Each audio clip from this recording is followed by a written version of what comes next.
Hello everyone, बार बार exams में पूछे जाने वाले जो वोकैब्स होते हैं वो मैं ला रही हूँ। आज है डे 4। वोकैब्स के साथ साथ मीनिंग एक्सप्लेनेशन, सेंटेंस के साथ साथ आपको एमसीक्यूज़ भी देखने को मिलेंगे। लास्ट तक बने रहिएगा ताकि आप वर्ड्स भी सीखो, वर्ड्स के मीनिंग भी सीखो, कैसे यूज़ करते हैं ये भी सीखो, और एग्ज़ाम्स में किस तरह से पूछे जाएंगे ये भी आप जानो। साथ में ऑप्शंस के सारे मीनिंग भी, ऑप्शंस में जितने वर्ड्स मैं दूँगी उनके मीनिंग्स भी आपको मिलेंगे। चलिए स्टार्ट करते हैं। और आज का हमारा पहला वर्ड है स्नार्ल, SNARL। स्नार्ल जो होता है उसका past speech as a verb भी होता है और नाउन भी होता है। मेरे कहने का मतलब है कि ये वर्ब की तरह भी यूज़ होता है और नाउन की तरह भी यूज़ होता है। अच्छा, एज अ अगर वर्ब हम यूज़ करते हैं तो स्नार्ल का अर्थ होगा गरजना, या कहते हैं ना गरजना मतलब जब क्रोध में आकर बहुत ज़ोर से चिल्लाते हो, गरजते हो, तो उस सेंस में। और एक होता है एज अ नाउन, तो उसका अर्थ होता है उलझन, टैंगल, कहते हैं ना टैंगल, उलझी हुई चीज़ें, जटिल स्थिति, तो टैंगल। तो स्नार्ल गर्जना या उलझन को हम स्नार्ल बोलेंगे। कैसे इसे यूज़ करेंगे ये देखते हैं। Heavy traffic created a snarl on the highway during peak hours. ठीक है, यहाँ पर जो है एज अ नाउन यूज़ हो रहा है स्नार्ल, मतलब भीड़ भाड़ के समय भारी ट्रैफिक ने रोज़मर्रा पर राजमार्ग पर जाम की स्थिति पैदा कर दी। ठीक है, तो उससे क्या हुआ, डिफ़िकल्ट सिचुएशन क्रिएट हो गया। सो हमारा अगला वर्ड है सेम्बलेंस। सेम्बलेंस नाउन होता है अगर पार्ट्स ऑफ स्पीच देखें तो इसका। और सेम्बलेंस का अर्थ होता है आभास या झलक। आभास या झलक मतलब कि किसी चीज़ का हल्का सा स्वरूप केवल दिखना, या मतलब होता है ना हल्का सा एक पार्ट दिखना, या आप ऐसे भी झलक किसी को कहते हैं स्लाइट रिसेम्बलेंस। तो आउटवर्ड अपीयरेंस और स्लाइट रिसेम्बलेंस को हम क्या बोलेंगे, सेम्बलेंस। ठीक है, अच्छा, इसका एज अ सिनोनिम अगर हम यूज़ करना चाहें तो क्या बोल सकते हैं, सिमिलैरिटी बोल सकते हैं। ठीक है, मिलती जुलती, समानता। एग्जाम्पल देखते हैं कैसे हम इसे यूज़ करेंगे। After months of conflict the country restored a semblance of peace. महीनों के संघर्ष के बाद देश में शांति का कुछ आभास बहाल हुआ, मतलब झलक देखने को मिली किस चीज़ की, शांति की। ठीक है, वहाँ थोड़ा सा माहौल जो है वहाँ का थोड़ा शांत हुआ। तो इस तरह से हम सेम्बलेंस वर्ड का यूज़ करते हैं। हमारा अगला वर्ड है नॉर्मेलिटी। Normality NORMALITY। नॉर्मेलिटी का भी पार्ट्स ऑफ स्पीच नाउन होगा। नॉर्मेलिटी का अर्थ होता है सामान्यता या सामान्य स्थिति, स्टेट ऑफ बीइंग नॉर्मल। जब सामान्य या नियमित स्थिति होता है, जब सब कुछ सामान्य रूप से चल रहा हो, तो उस चीज़ को हम क्या बोलते हैं, नॉर्मल एंड नॉर्मेलिटी। फाइन। अच्छा, अगर हम इसका नॉर्मेलिटी का सिनोनिम देखें तो क्या बोल सकते हैं, रेगुलरिटी। ठीक है, मतलब किसी चीज़ का रेगुलर होना, नियमित तौर पर जो चीज़ होता है। एग्जाम्पल देखते हैं। Life return to normality after the flood situation improved. बाढ़ की स्थिति सुधरने के बाद जीवन सामान्य स्थिति में लौट आया। जैसे पहले जीवन चल रहा था उस तरह से नॉर्मल हो गया जब फ्लड सिचुएशन इम्प्रूव हुआ। तो इस तरह से हम नॉर्मेलिटी वर्ड का यूज़ कर सकते हैं। ध्यान दीजिएगा, ये नाउन है। हमारा अगला वर्ड है इनएग्यूरेट। इनएग्यूरेट का अर्थ होता है वर्ब। आपने देखा होगा इनएग्यूरेशन, यही है बस। इनएग्यूरेशन है तो नाउन हो गया, इनएग्यूरेट है तो वर्ब हो गया। इनएग्यूरेट का अर्थ होता है उद्घाटन करना या शुभ आरंभ करना, किसी नए कार्य या कार्यक्रम का औपचारिक फॉर्मल शुरुआत करना। फॉर्मल बिगिन बोल सकते हैं, ऑफिशियली ओपन बोल सकते हैं। ठीक है, एंड इसका सिनोनिम क्या हो जाएगा, सिनोनिम आप बोल सकते हो नॉर्मल, जैसे बोलते हैं ना लॉन्च किया है उसने, ठीक है, ओपनिंग किया है उसने। तो इनैग्यूरेट का सिनोनिम ये हो सकता है, जनरल इंग्लिश में हम बोलते हैं। एग्जाम्पल देखते हैं। The prime minister inaugurated the new railway line. प्रधानमंत्री ने नई रेलवे लाइन का क्या किया, उद्घाटन किया, मतलब उसे इनैग्यूरेट किया, उसकी ओपनिंग करी। यहाँ पे लॉन्च नहीं होगा, ठीक है, इनैग्यूरेट किया, ओपनिंग करी, किस चीज़ की, नई रेलवे लाइन की। हमारा अगला वर्ड है पैरामाउंट, पैरामाउंट, पैरामाउंट वर्ड है, इसका पार्ट्स ऑफ स्पीच होगा एडजेक्टिव। अच्छा, पैरामाउंट का अर्थ क्या होता है? सर्वोपरि या अत्यंत महत्वपूर्ण, जो सबसे अधिक महत्वपूर्ण हो, बाकी सभी से ऊपर हो, तो उसे हम बोलते हैं पैरामाउंट। अच्छा, इसका ऑप्शंस जो आता है एग्जाम्स में इस तरह से आएगा, जैसे पैरामाउंट ऑप्शन सिनोनिम बताइए, सुप्रीम, मोस्ट इम्पॉर्टेंट और अलग रहेगा, तो उस तरह से आप इसका इंग्लिश मीनिंग क्या हो सकता है? पैरामाउंट है, सुप्रीम है, मोस्ट इम्पॉर्टेंट है, या आप कह सकते हो क्रूशियल, क्रूशियल भी कह सकते हो, जिसका अर्थ होता है अत्यंत महत्वपूर्ण। एग्जाम्पल देखते हैं। National security is of Paramount importance for any country, मतलब किसी भी देश के लिए जो राष्ट्रीय सुरक्षा होती है वो बहुत ही महत्वपूर्ण होती है, सर्वोपरि महत्व की होती है, मतलब सबसे ऊपर होता है क्या? National security. हमारा अगला वर्ड है परपेचुअल, परपेचुअल, परपेचुअल का पार्ट्स ऑफ स्पीच एडजेक्टिव होगा। परपेचुअल का अर्थ होता है अस्थाई या निरंतर। इंग्लिश मीनिंग समझे तो एवरलास्टिंग या कंटिन्यूअस, मतलब जो लगातार चलता रहे और समाप्त न हो, तो उसे हम क्या बोलेंगे? परपेचुअल। सिनोनिम इसका क्या हो सकता है? कांस्टेंट। अब देखो, सिनोनिम मैं इसलिए आपको बता रही हूँ, जैसे नॉर्मली हम ये बोलते हैं ना कांस्टेंट है, ठीक है, कांस्टेंट मतलब लगातार स्थायी हो सकता है, एवरलास्टिंग भी हो सकता है, कंटिन्यूअस, ये सारे आपके सिनोनिम हो जाएंगे। इसको हम एग्जाम्पल में कैसे यूज़ करेंगे? The region faces perpetual water shortage during summer, यह क्षेत्र जो है, ये रीजन जो है, गर्मियों में निरंतर मतलब हमेशा जल संकट का सामना करता है, ठीक है।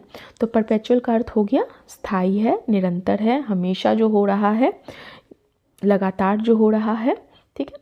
चलिए, हमारा अगला वर्ड है लॉर्ड, लॉर्ड, LAUD, LOUD नहीं, LAUD, लॉर्ड। लॉर्ड का अर्थ होता है प्रशंसा करना, प्रेज करना, सराहना करना।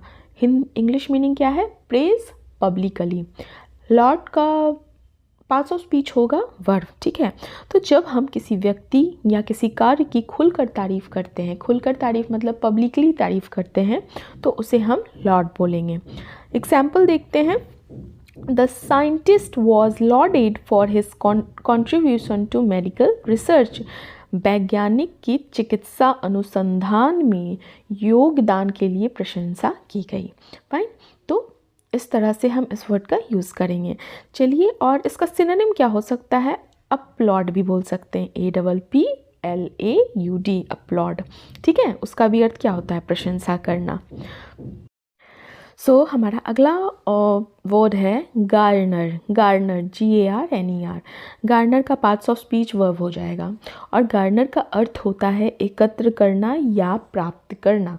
इंग्लिश मीनिंग टू कलेक्ट और obtain something, specially information, support और अप्रूवल।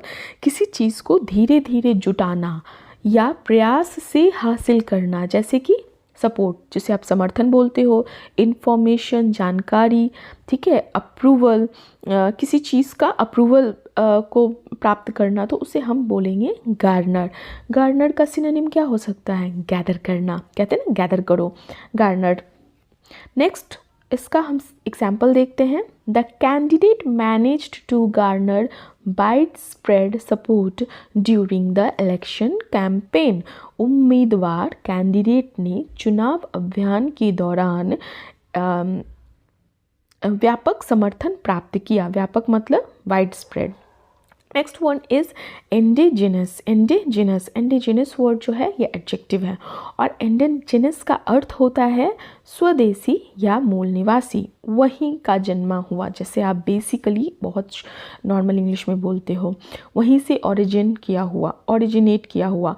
तो ओरिजिनेटिंग और naturally occurring in a particular place या नेटिव टू अ रीज़न, मतलब कि जो किसी विशेष स्थान का मूल निवासी हो और वहीं पैदा हुआ हो, या कोई भी चीज़ जो वहीं उत्पन्न हुई हो, तो उसे हम इंडिजिनस बोलेंगे। इसका सिनोनिम क्या हो सकता है? नेटिव बोल सकते हो, NATIVE, नेटिव। इंडिजिनस का सिनोनिम नेटिव हो जाएगा। एग्जाम्पल देखते हैं। The government introduced policies to protect the right of indigenous communities, मतलब सरकार ने स्वदेशी समुदायों के अधिकारों की रक्षा के लिए क्या पॉलिसी लागू की। फाइन। हमारा अगला वर्ड है travel. Travel TRAVAIL, travel. Travel noun होता है और ट्रैवल का दो अर्थ निकलता है, ठीक है। दो अर्थ, पहला तो अर्थ निकलता है प्रसव पीड़ा, जो बच्चे के जन्म के दौरान होता है, और एक मीनिंग ये भी निकलता है कष्टदायक श्रम, जब आप बहुत ज़्यादा फिज़िकल एक्टिविटी करते हो और वो बहुत ही ज़्यादा थकाने वाला हो, कष्टदायक हो, कष्टपूर्ण परिश्रम जिसे आप बोलते हो, तो उसे हम ट्रैवल बोलेंगे। मतलब कि severe physical pain specially during child birth और पेनफुल एग्जॉस्टिंग एफर्ट, जब बहुत ज़्यादा किसी चीज़ में आप परिश्रम करते हो वो कष्टपूर्ण हो जाता है, तो उसे हम ट्रैवल बोलेंगे। अच्छा, इसका हम एग्जाम्पल में कैसे यूज़ करते हैं देखते हैं।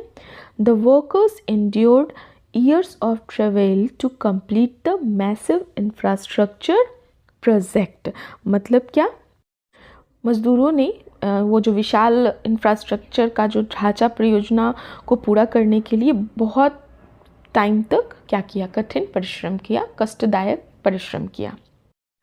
आई होप आप लोगों को समझ में आ रहा हो। चलिए, हमारा अगला वर्ड है प्रीजम्पचुअस। प्रीजम्पचुअस, ठीक है।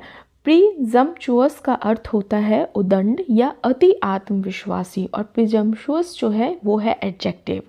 मतलब क्या हुआ कि जैसे आप कहते हो ना कि बहुत ज़्यादा अति आत्मविश्वास, एक होता है कॉन्फिडेंस, एक होता है ओवर कॉन्फिडेंस, तो वही है जो बिना उचित अधिकार के, बिना अथॉरिटी के, बिना इन्फॉर्मेशन के, बिना जानकारी के अत्यधिक आत्मविश्वास दिखाए और सीमा से बढ़कर व्यवहार करे, लिमिट क्रॉस कर जाए, तो उसे हम क्या बोलेंगे, प्रीजम्पचुअस, ठीक है।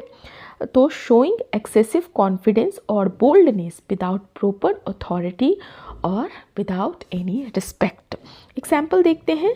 It was presumptuous of him to comment on the जजेस decision without knowing the fact, तथ्यों को बिना जाने न्यायाधीश मतलब जज के निर्णय पर टिप्पणी करना उसका उद्दंड व्यवहार था, सही व्यवहार नहीं था मतलब कि। और प्रीजम्पचुअस का क्या सिनोनिम क्या हो सकता है, आप बोल सकते हो arrogant.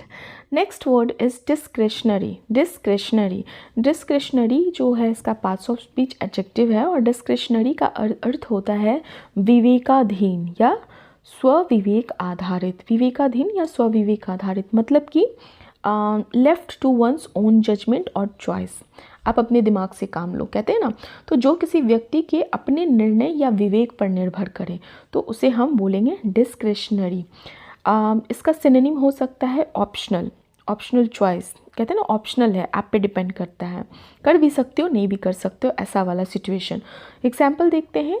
The principal has discretionary powers to grant leave in special cases, मतलब विशेष परिस्थितियों में, स्पेशल केसेस में अवकाश देने का विवेकाधीन अधिकार प्रिंसिपल के पास है। मतलब प्रिंसिपल अपने अकॉर्डिंग सोचेगा, अपने दिमाग से, विवेक से, कि देना है या नहीं देना है, ये कॉन्टेक्स्ट है। नेक्स्ट वर्ड है हमारा एमिएबिलिटी। एमिएबिलिटी AMIABILITY। एमिएबिलिटी का पार्ट्स ऑफ स्पीच नाउन होता है। एमिएबल, उसी से निकला है एमिएबिलिटी। एमिएबल मतलब क्या होता है, मित्रता, ठीक है, मित्रता भाव, मिलनसारिता, फ्रेंडली।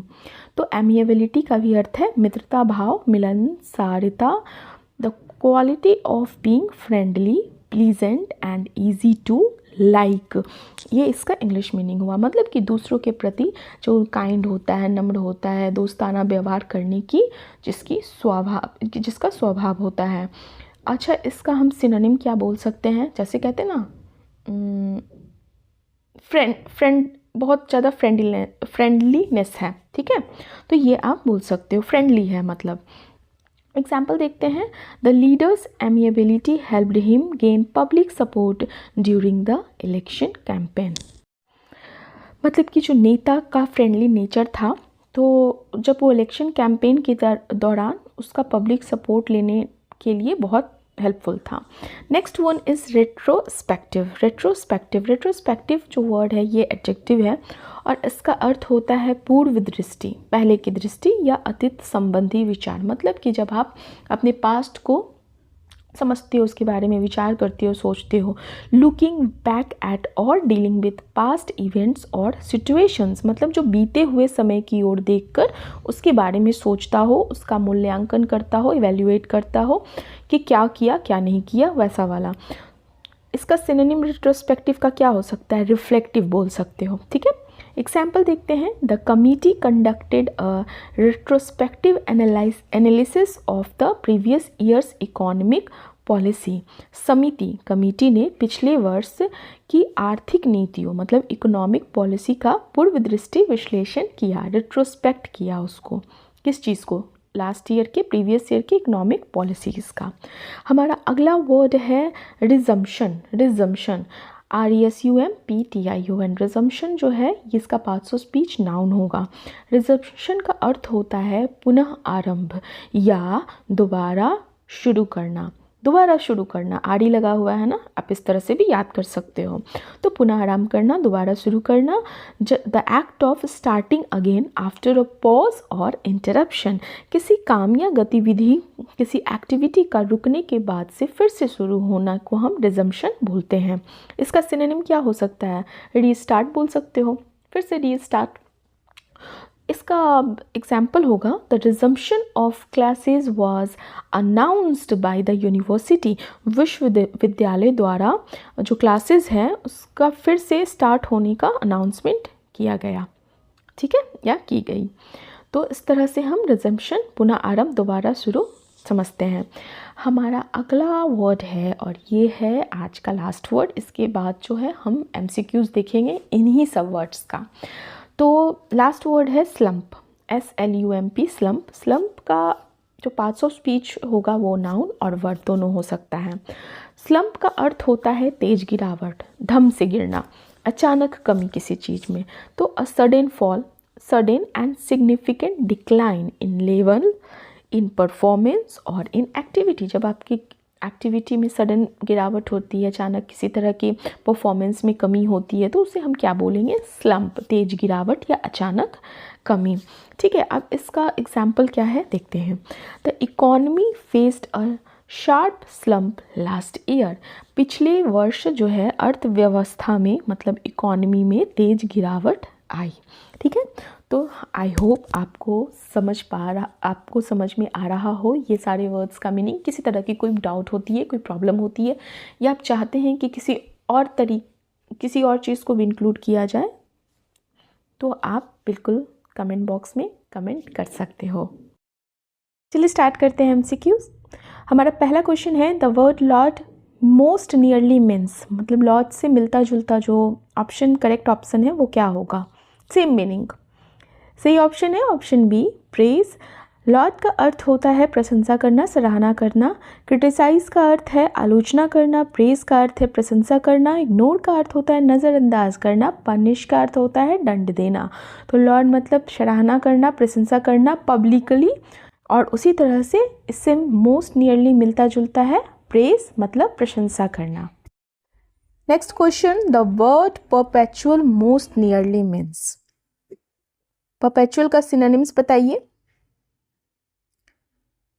सही ऑप्शन होगा ऑप्शन बी, कंटिन्यूअस, लगातार। परपेचुअल का अर्थ क्या होता है? लास्टिंग फॉर एवर, लगातार, बिना इंटरप्शन के चलता हुआ। तो उसी से मिलता जुलता जो इसका सिनोनिम है वो कंटिन्यूअस होगा। अगला क्वेश्चन है पैरामाउंट इम्पोर्टेंस मीन्स।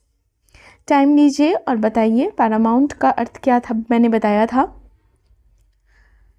सही ऑप्शन होगा सुप्रीम इम्पोर्टेंस।